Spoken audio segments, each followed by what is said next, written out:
En fait, j'ai d'abord quitté mon métier d'avocate, donc ça a été un grand pas.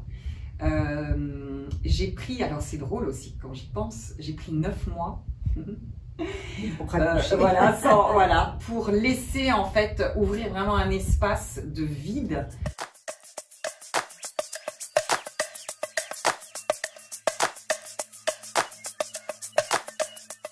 Bonjour, c'est Dani Rose de Human Connection.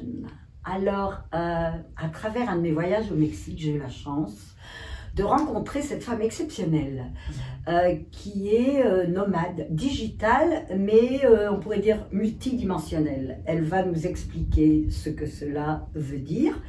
Et c'est une femme qui a fait des gros changements dans sa vie, qui vient d'un milieu tout à fait différent et qui surtout m'a impressionnée par le choix qu'elle a su faire sans peur. Elle a vraiment sauté dans un autre univers. Je ne vais plus attendre et je vous la présente tout de suite. Son nom est Axelle Valencia. Bonjour Axelle. Bonjour Dani. Alors, merci d'avoir accepté mon invitation. Axelle, raconte-nous ton histoire. Avec plaisir, et déjà merci beaucoup de cette interview, de ce temps-là, ça me fait très plaisir. Alors mon histoire, c'est l'histoire d'une petite fille. Quand j'étais petite, en fait, j'étais hypersensible et je captais, je voyais, je communiquais avec tout ce qui m'environnait. Donc ça pouvait être les animaux, les plantes, voilà, et je ressentais beaucoup de choses. Et puis l'environnement dans lequel j'ai grandi, que ce soit ma famille, que ce soit le milieu scolaire, que ce soit le milieu sociétal, j'ai vite compris que en fait, tout ce que je ressentais, je percevais, n'était pas forcément compris ou accueilli. Et donc, pour pouvoir continuer à m'insérer, à appartenir, tu vois, à cet environnement-là et avoir du lien, à avoir de l'amour de mes proches. À être acceptée. Voilà. J'ai coupé. Voilà, j'ai coupé, je me suis coupée de ces perceptions, je me suis coupée d'une partie de moi, en fait, qui finalement est hyper importante pour moi. Et ça m'a permis de grandir et de m'apporter de la sécurité et, comme tu dis, d'être acceptée, qui est quand même, en tant qu'être humain, un truc... C'est tout ce que nous voulons, c'est être accepté, mais tout être humain, quel qu'il soit. Exactement. Et donc, en fait, je me suis construite comme ça, plus sur des principes extérieurs à ce que je suis, tu vois. Donc, j'ai répondu, en fait, à ce que je percevais comme des attentes du monde extérieur pour être comme il faut, pour être aimable. Et au fur et à mesure des années, sans vraiment le percevoir de manière consciente, je me suis totalement éloignée, mais ça a été progressif, de finalement ce que je suis vraiment. Ton âme. Voilà. C'est ça, de mon âme, de mon ton cœur. âme. Et donc, j'ai construit des piliers de vie avec, du coup, le choix d'un métier. J'ai été avocate d'affaires pendant des années.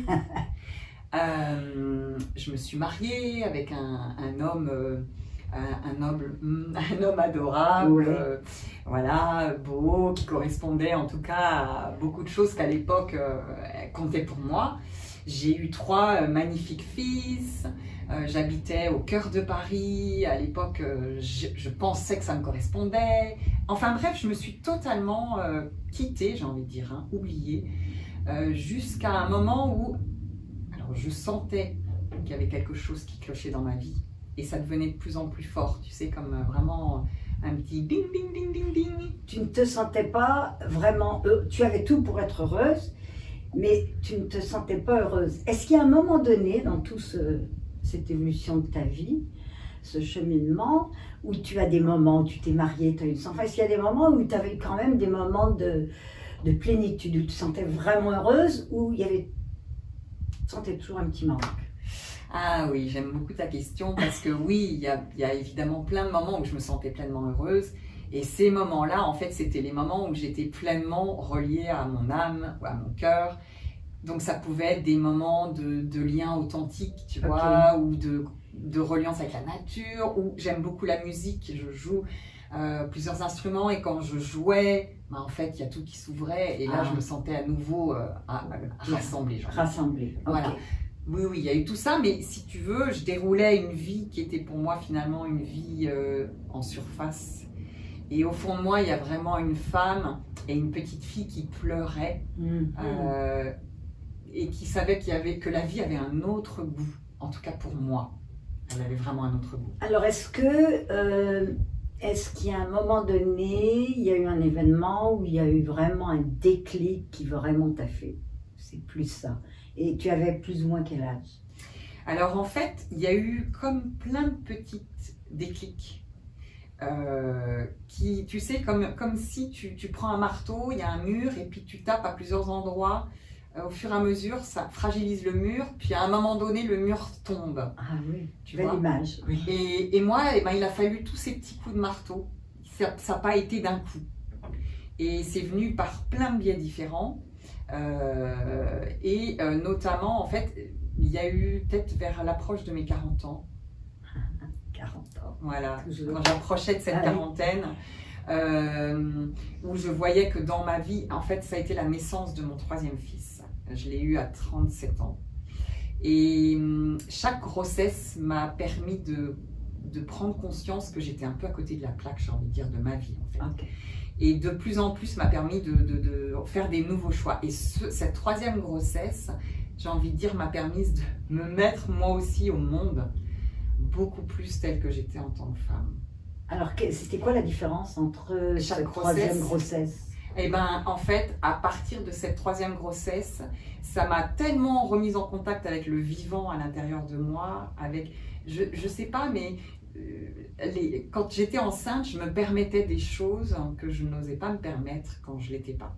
C'est comme s'il y a des choses qui ne bloquaient plus. Okay. Tu vois, on lit souvent, les femmes enceintes, elles ont envie de fraises en pleine nuit. Oui. Et ben elles vont le demander. Oui. Alors qu'en temps normal, tu te réveilles pas en pleine nuit en réveillant ton mari en disant j'ai envie de fraises, tu vois. Bon, juste pour l'image. Donc tu te laissais aller la petite fille en toi et tout ça. Il n'y avait plus de barrière. Il n'y avait plus de barrière. Et en fait, après avoir accouché de mon troisième fils, je me suis dit ok. Stop. Là maintenant, je reprends le pouvoir de ma vie et je vais vraiment aller le plus possible là où mon cœur, là où mon âme me guide. Et c'est là que ça a commencé vraiment. C'est-à-dire que je me suis autorisée et je me suis engagée parce que c'est vraiment un engagement. Ça demande du courage, beaucoup de remise en question, d'être prête à lâcher beaucoup de choses qui font l'illusion de sécurité et en réalité qui ne sont pas. Alors au moment où tu t'en es rendu compte, qu'est-ce que tu as fait? Est-ce que tu as quitté ton travail, ton mari, tu as fait le gros changement? Ouais. Okay. En fait, j'ai d'abord quitté mon métier d'avocate, donc ça a été un grand pas. J'ai pris, alors c'est drôle aussi quand j'y pense, j'ai pris 9 mois. Pour laisser en fait ouvrir vraiment un espace de vide et puis de ressentir vraiment ce que j'avais envie de faire. J'ai beaucoup écrit à ce moment-là alors que j'avais jamais écrit de ma vie avant. C'est comme si là aussi il y avait une ouverture qui s'était faite. Et à partir de ce moment-là, j'ai décidé de me former là où vraiment je sentais que c'était juste pour moi, de me former à plein d'approches pour pouvoir accompagner ensuite les personnes à les reconnecter en fait leur vraie elle. Ok. Voilà. Et ensuite, il y a eu des événements qui font que j'ai pris la décision de quitter mon ex-mari. Mes parents, tout ça en 2-3 ans, mes parents ont divorcé, ça a été aussi quelque chose dans ma vie.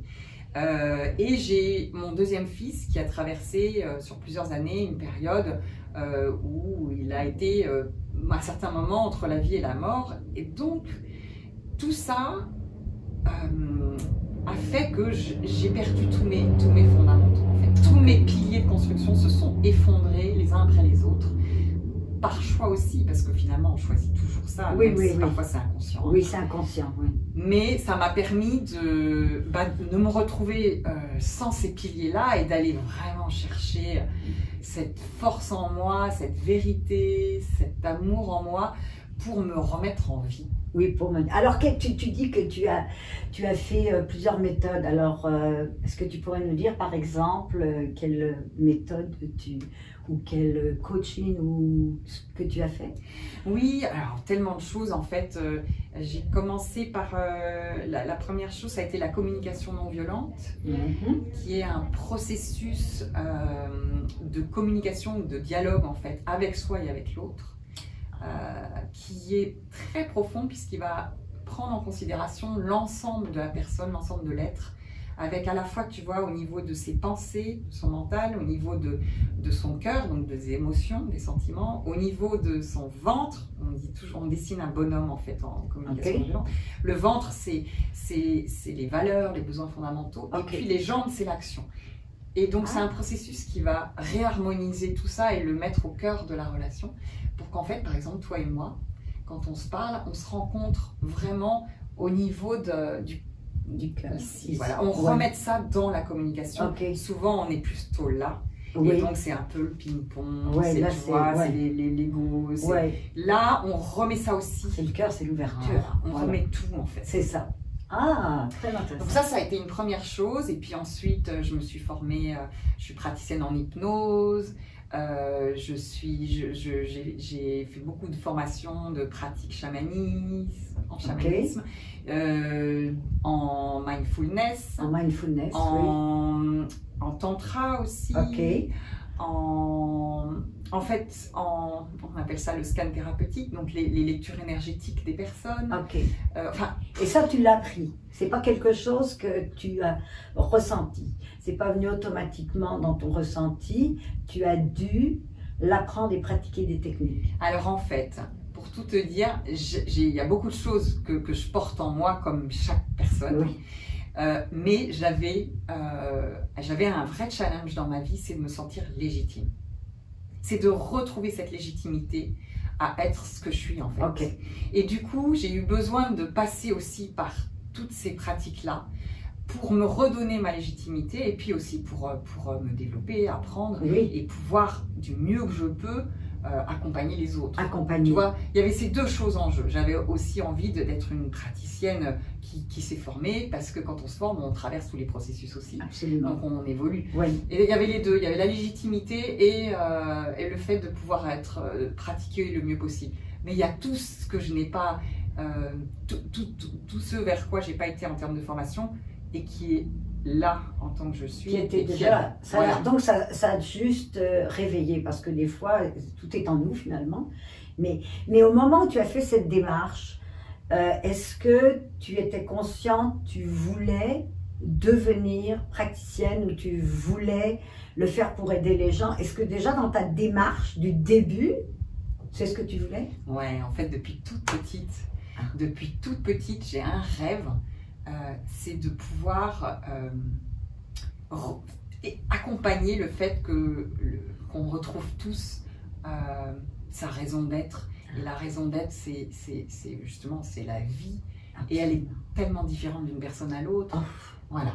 Et ça m'a jamais quittée. Et j'ai jamais regretté, mais une seule fois, tu vois, que ce soit mon métier ou la vie que j'avais.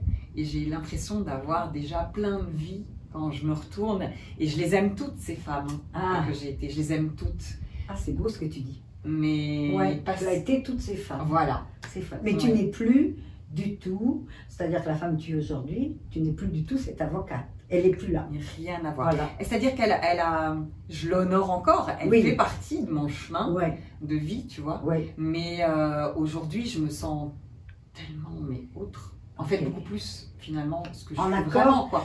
Je crois que le moment où on atteint la paix, l'harmonie, c'est le moment où on est vraiment en contact avec qui on est vraiment et la raison pour laquelle on est dans cette vie. C'est ça. Et on peut la chercher.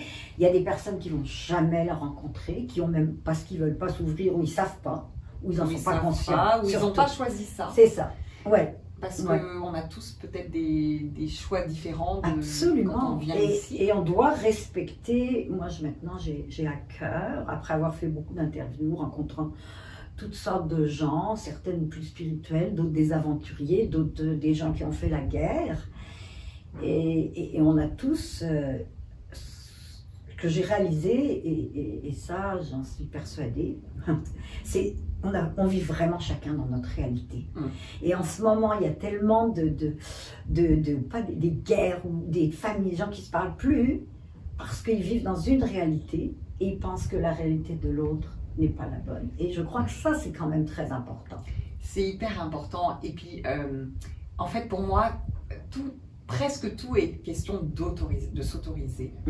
Et la femme que je suis aujourd'hui, en fait, elle ne fait que marcher pas après pas et découvrir à chaque fois ce qu'elle est. Tous les jours. Tu vois, Ouais. tous les jours. Ouais. Et du coup, je ne sais pas quelle sera dans 2 ans. La seule chose à laquelle je me suis engagée, mais corps et âme, c'est à lui être fidèle, à suivre vraiment ce que voilà, mon cœur et mon âme m'appellent à vivre ou à aller ou rencontrer. Et parfois, c'est waouh! Oui, parfois c'est ça, c'est magique. Alors dis-moi, et qu'est-ce qui... parce que je t'ai rencontré et tu m'as dit que tu étais une nomade digitale au Mexique. Et maintenant, quel est le moment où tu as décidé que tu allais être nomade digitale? Il y a eu un événement. Oui. Alors déjà, en fait, il y a eu une première étape pour moi, quelque part, la réunion déjà avec cette femme que je suis. Ça a été mon choix de quitter Paris, qui ne me correspondait pas en fait, et d'aller m'installer dans le sud de la France, voilà, avec la nature, la mer, la chaleur. Et là, ça a été déjà vraiment une étape importante. Okay. Et puis ensuite, il y a eu la pandémie. Et la pandémie, je pense que je ne m'autorisais pas encore avant la pandémie à aller loin. Alors qu'en réalité, je suis beaucoup plus une femme d'autres pays que la France. Voilà. Je sens que... Voilà. Et en fait, la pandémie m'a permis de beaucoup plus m'autoriser à franchir les océans et aller voilà, à la rencontre de ce qui m'attendait quelque part. Ah, alors c'est là où tu es partie voyager. C'est drôle comment voilà. Cette Covid-pandémie a réveillé tellement de gens et leur a aidé à faire ce gros changement de vie. Ouais. Alors, donc tu continues. Alors, à travers tes voyages, tu dis que tu aides les gens. Est-ce que tu pourrais nous expliquer un petit peu comment tu les aides pour que les gens qui nous écoutent puissent comprendre un petit peu? Oui, alors en fait, j'aime bien le mot accompagner. En fait, j'accompagne les personnes de manière extrêmement différente d'une personne à l'autre et chaque session est différente en fonction de ce que la personne souhaite libérer ou débloquer pour pouvoir vraiment vivre sa prochaine étape de vie, tu vois, et se rapprocher beaucoup plus de son équilibre, de son harmonie, voilà, de ce qu'elle est. Et du coup, les personnes qui viennent à moi sont très variées déjà en âge. Ça peut être, j'ai eu pas mal d'ados jusqu'à des personnes plus âgées. Ouais. Des ados, ouais, intéressant. Exactement, qui viennent par exemple pour un choix d'études parce qu'ils se sentent enfermés dans un choix entre guillemets tracé par un environnement, alors qu'au fond d'eux, ils sentent que c'est pas là où voilà, ils ont envie d'aller. Et il y a de la loyauté, donc tout ça, ça leur permet de reprendre les rênes aussi de leur vie. Et puis des femmes, des hommes qui sont plus à la trentaine, la quarantaine, la cinquantaine, et qui sentent eux aussi qu'il y a quelque chose qui cloche. Qui savent que la vie a un goût différent, et qui sont encore derrière quelque part la porte. Qui n'ont pas encore ouvert la porte. Et en fait, moi, je vais juste être là. J'aime bien l'image de je te donne la main si tu veux bien la prendre. Et c'est toi qui vas ouvrir la porte, mais je suis là pour t'accompagner à l'ouvrir. Donc, tu lui enlèves un peu la peur. Il ne se sent pas seul. Voilà. Et puis, je travaille beaucoup avec à la fois la vision de ce qui peut bloquer. Donc, tu vois, on a souvent des tas de croyances qui nous limitent. Tu vois, des idées qu'on se fait sur plein de choses et qui nous limitent. Et il y a aussi beaucoup dans le corps. Oui. Pour moi, le corps, c'est un grand guide, c'est une grande conscience. Et en fait, il emmagasine toutes les mémoires, les émotions, tout ce qui n'a pas été résolu. Et aussi, il nous montre là où est notre joie, parce que ça pétille quand on est au bon endroit. Ça fait waouh, ça Absolument. Tout devient magique. Ouais. Tout devient magique. C'est ça. Ouais. Et beaucoup, et dont j'ai fait partie, on s'est coupé en fait de ce réseau d'informations incroyable. C'est des canaux incroyables d'informations. Ouais. Mais tous, hein, tous, on est des antennes. Tous on a été coupés à un moment donné. Peut-être quelques en Occident, en tout cas. En Occident, oui. Beaucoup en Occident. Ouais. Moins, tu vois, dans les pays comme l'Asie, ils sont beaucoup plus en reliance avec la terre, le corps. Avec leur corps, oui. Mais en Occident, oui, c'est vrai, c'est la tête, c'est le rationnel, tu vois, voilà. Et le système scolaire nous pousse à ça aussi. Hein. Ouais. Et donc, et en fait, en accompagnant les gens à reconnecter avec cette dimension du corps. Et parce qu'une fois que tu as reconnecté, tu as une espèce de confiance en la vie qui vient, parce que tu sais, ton meilleur guide, ton GPS, entre guillemets, c'est ton corps. Mais oui. Ouais. Et puis tu vas libérer par le corps aussi beaucoup d'émotions qui ont été stockées, qui du coup bloquent ton énergie de vie qui circule en toi. Donc voilà, j'accompagne par plein de processus différents en fonction de ce que la personne vit à un instant T. Tu vois, c'est jamais pareil. Ok, alors est-ce que tu pourrais nous donner un ou des exemples très concrets comment tu peux aider quelqu'un. Par exemple, je ne sais pas, est-ce que tu l'amènes en hypnose? Des fois, c'est en hypnose. Oui, voilà, par exemple, ça va être une pratique d'hypnose qui va permettre de mettre la personne dans un état modifié de conscience et du coup qui va lui permettre d'avoir accès à une vérité, à des ressources qu'elle n'aurait pas si elle était dans son état de conscience ordinaire, on va dire. Oui.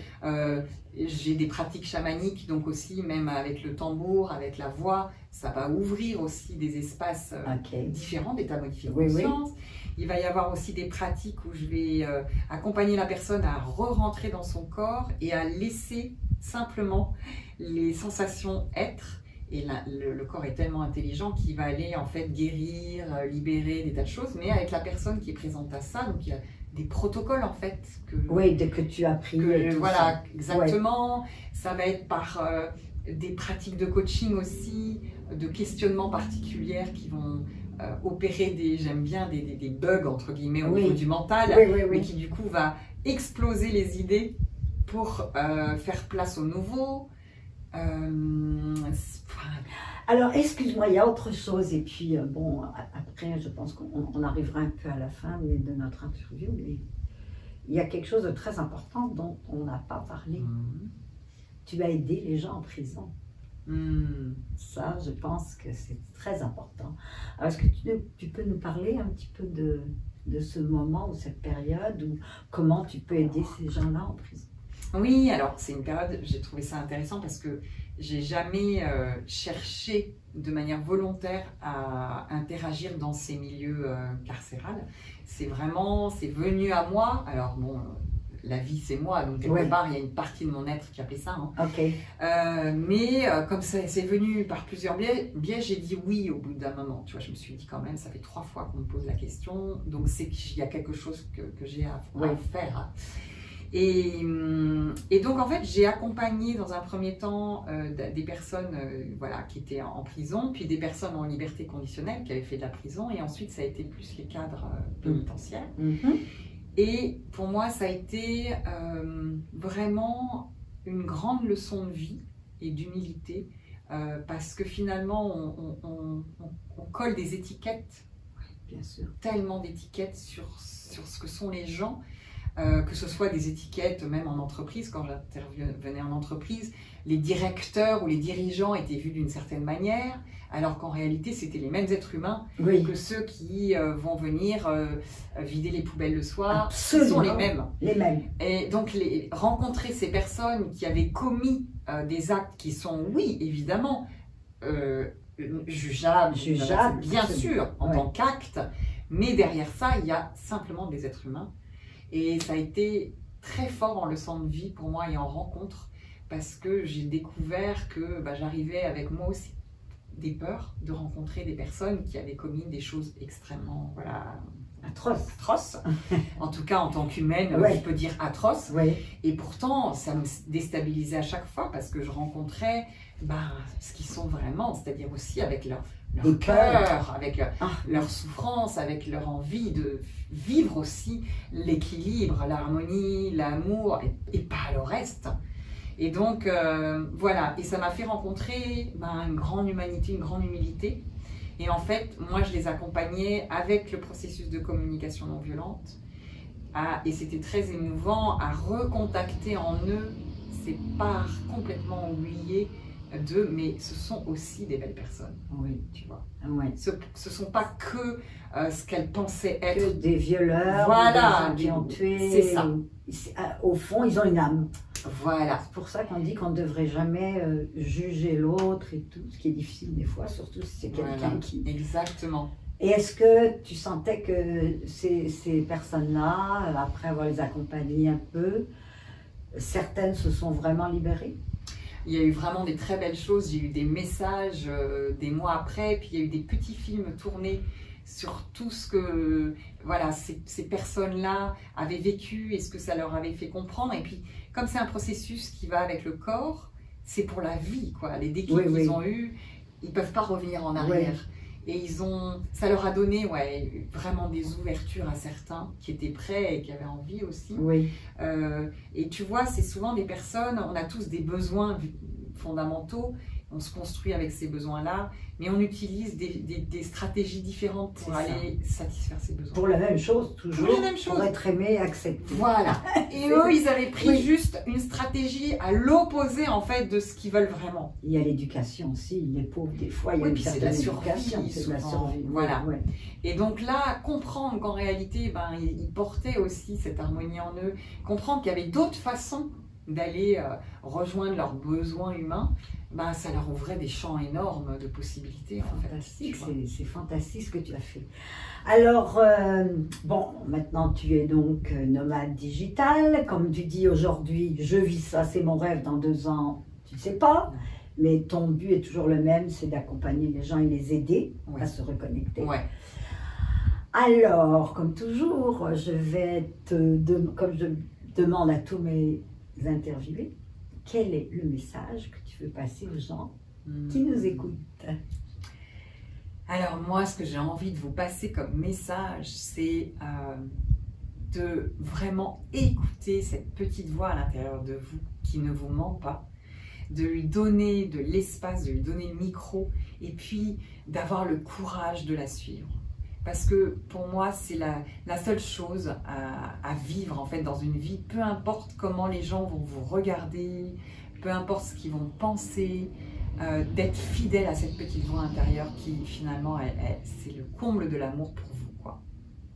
Voilà ce que j'ai envie de dire. Alors, c'est n'ayez pas peur. Ouais.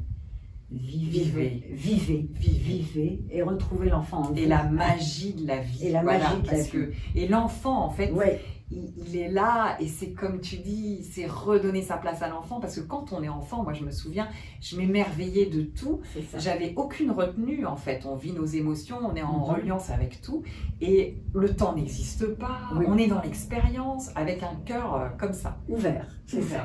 Et c'est ça en fait, c'est retrouver ça.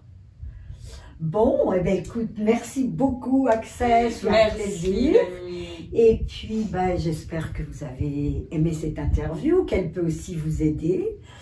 Et si vous voulez, vous pouvez mettre un petit like et n'oubliez pas de vous inscrire. Don't forget to subscribe.